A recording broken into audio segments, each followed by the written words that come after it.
The man at the center of the circle is Lieutenant Commander Eddie R. Sanders. He's the Navy's top test pilot, a man who has seen and flown every piece of hardware America has to offer.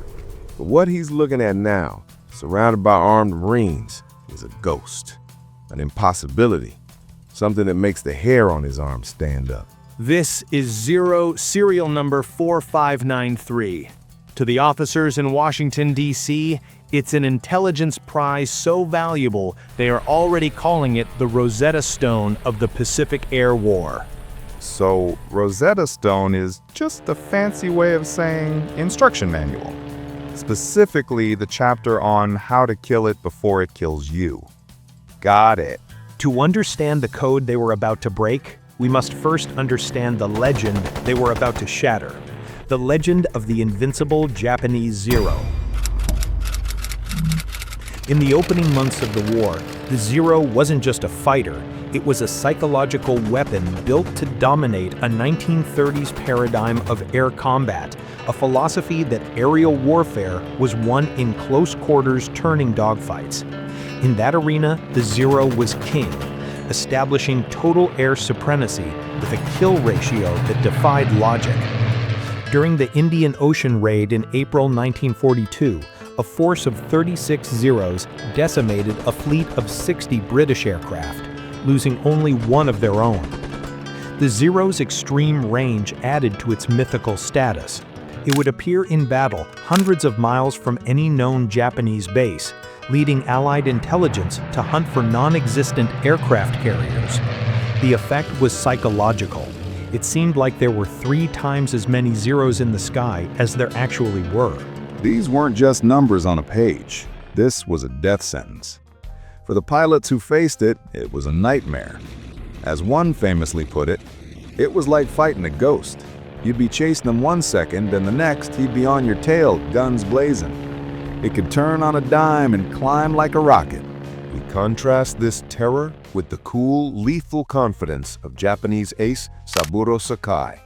In his own words, "The Zero was always number one with me. In a dogfight, I was never defeated. It could do anything." The fear was so profound, it was codified into official doctrine.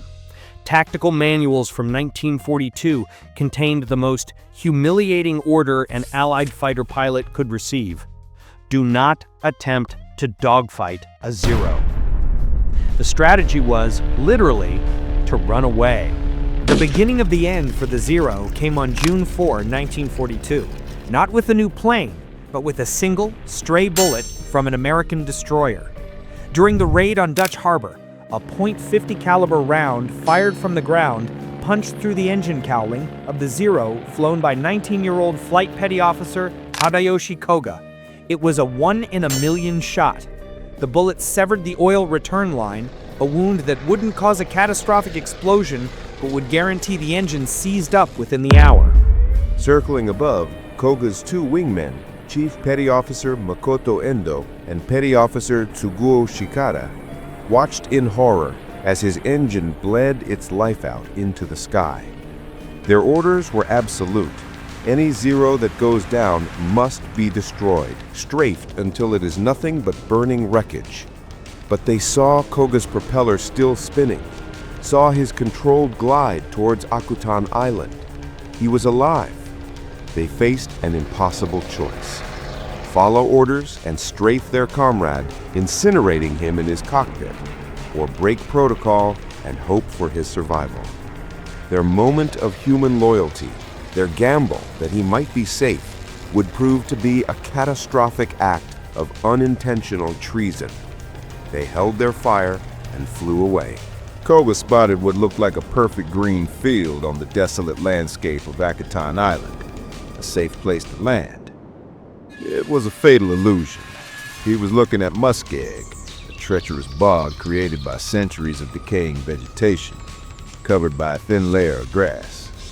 It only looked solid from the hair. The moment his landing gear touched down, they dug into the soft earth, and the full weight of the Zero caused it to flip violently, instantly breaking his neck. The pilot was dead, but the machine, cushioned by the soft ground, was a near-perfect specimen. For 5 long weeks, the war's biggest secret lay hidden in plain sight. Incredible! The most valuable intelligence prize of the war, and its security detail for over a month was a handful of confused-looking seagulls. Top-notch operational security. It was finally spotted by a PBY Catalina piloted by Lieutenant William Bill Ties, who stumbled upon it. The recovery was a Grunt's nightmare. A team led by Lieutenant Robert Kerms fought the sucking mud and brutal Alaskan weather. In a profound moment of battlefield respect, they gave the enemy pilot, Koga, a proper Christian burial before continuing their fight to salvage his machine. Once recovered and transported to San Diego, intelligence officers from every branch of the military were flown in, desperate for a first-hand look at the machine that had been dominating the skies. The irony was thick. The plane was put under 24/7 armed guard, not to protect it from some daring Japanese commando raid, but to stop American mechanics and sailors from tearing it apart for souvenirs. Everyone wanted a piece of the monster they'd been fighting. The autopsy began. Led by Lieutenant Commander Eddie R. Sanders, a team of engineers and pilots subjected the Akutan Zero to 24 separate test flights between September and October of 1942. They quickly discovered the Zero wasn't a monster, it was a glass cannon, a masterpiece of engineering trade-offs that prioritized performance above all else. They identified 3 fatal flaws. First, aileron stiffness. At high speeds, the air pressure would actually cause the fabric covering the ailerons to balloon, making them incredibly difficult to move. Critically, they found the Zero couldn't roll to the right at high speed. Think about that. The faster you flew to save your life, the less control you had. The plane itself started to fight you. Second, the carburetor flaw. The simple float-type carburetor was a death sentence under negative Gs. If a pilot pushed the nose down into a dive, the engine would starve of fuel and quit. You have to wonder if the engineer who designed that carburetor ever actually talked to a pilot. So, what's the one thing you do when you're in trouble? Dive. Perfect. I'll have the engine shut off then. The architect of this perfect killing machine was a brilliant young Mitsubishi engineer named Jiro Horikoshi. He wasn't working in a vacuum.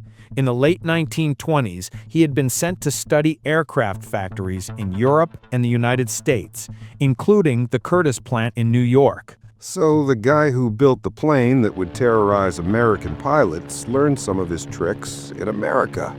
And it gets better. The Zero was a masterpiece of Japanese engineering, but it ran on a propeller built from an American Hamilton standard design and used components licensed from American companies like Bendix and Sperry. And third, the paper armor philosophy. This is the core of it. For an American pilot, the plane was a fortress, designed with armor and self-sealing tanks to bring him home. For a Japanese pilot, the plane was a sword. The pilot is the armor, they said. It's an interesting concept. I'm sure the pilots themselves would have preferred a few thick slabs of steel between them and the incoming .50 caliber rounds, but what do they know? They're just the expendable part of the sword. The philosophy was so extreme that most units ripped out their radios to save a few extra pounds. They were so unreliable and heavy, pilots preferred to fly in silence. This meant every attack was a chaotic ballet of individual duels, with pilots unable to warn each other of threats from their blind spots. The data was immediately weaponized. Lieutenant Commander John Jimmy Thatch, a brilliant naval aviator, had already developed a radical new tactic to allow his slower F-4F Wildcats to counter a superior foe. It was called the Thatch Weave. The core concept was that 2 Allied planes would fly in formation, deliberately baiting a Zero to attack one of them.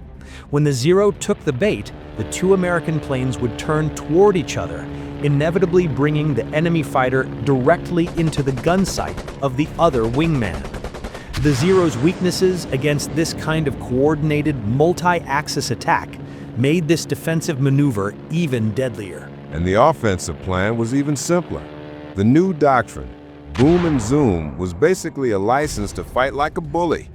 Use your plane's heavier weight to dive from above, fire one devastating burst, and use your speed to climb away. Never, ever dance with the ghost. The results were a massacre. Armed with the Zero secrets, American naval aviation turned the tide. The new F-6F Hellcat, a plane designed specifically to counter the Zero's strengths and exploit its weaknesses, achieved a staggering kill ratio of 19-1. For every Hellcat lost, 19 Zeros were shot out of the sky. The Japanese historian Masatake Okumiya later wrote that the loss of that single, unlucky plane on Akutan was no less serious than their catastrophic naval defeat at Midway.